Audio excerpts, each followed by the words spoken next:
Good morning সবাইকে। গত রবিবার আমি আর মা গিয়েছিলাম কোচবিহারের রাজবাড়ি দেখতে। কোচবিহার আমাদের শিলিগুড়ি শহর থেকে 140 কিলোমিটার দূর হলেও আমার এখনো একবার যাওয়া হয়েছিল না। তাই অনেক দিনের প্ল্যান করা সত্ত্বেও যখন যাওয়া হচ্ছিল না, তাই এই হঠাৎ রবিবার দিন ঠিক হলো যে আমি কোচবিহার যাব।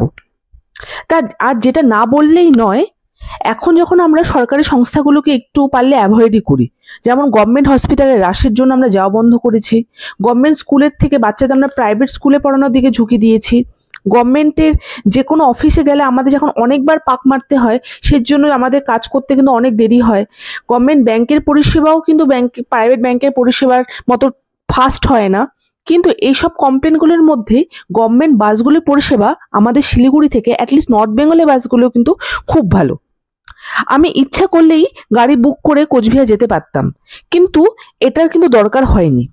এনবিএসটি গাড়ির আগে প্রাইভেট যে গাড়িগুলো আছে সেগুলোও হার মানবে। গভর্নমেন্ট বাস হলেও এই বাস আমি কিন্তু রেগুলার অফিসে যাওয়ার জন্য ব্যবহার করি। তো আমি কিন্তু আজ 3 বছর ধরে এটা ব্যবহার করছি, আর আমি কিন্তু প্রত্যেকদিন টাইম অনুযায়ী আমি ব্যাংকে পৌঁছাচ্ছি। কোচবিহার ঢুকতে আমাদের বাসে কিন্তু 3 ঘন্টার বেশি টাইম লাগেনি। জলপাইগুড়ি, ময়নাগুড়ি, ধূপগুড়ি, ফালাকাটা পার করে কোচবিহার পৌঁছায়। এর মধ্যে ধূপগুড়িতে 5 মিনিট আর ফালাকাটাতে 10 মিনিট বাস দাঁড়িয়েছিল।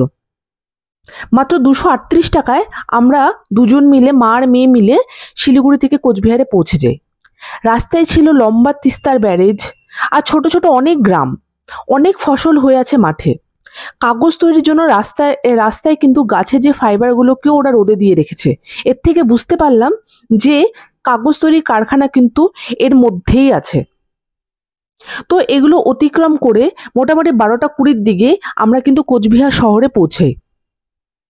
এবার কোচবিহার শহরের ভেতরে গিয়ে আমি রাজবাড়ি যখন যাই, এর পরে যে ভিডিওগুলো আমি নেক্সট যে আমার ভিডিওটায় আসবে সেটাতে আমি আপনাদের সাথে পুরোটা ভালোভাবে শেয়ার করব। ততক্ষণে আপনাদের সাথে টাটা।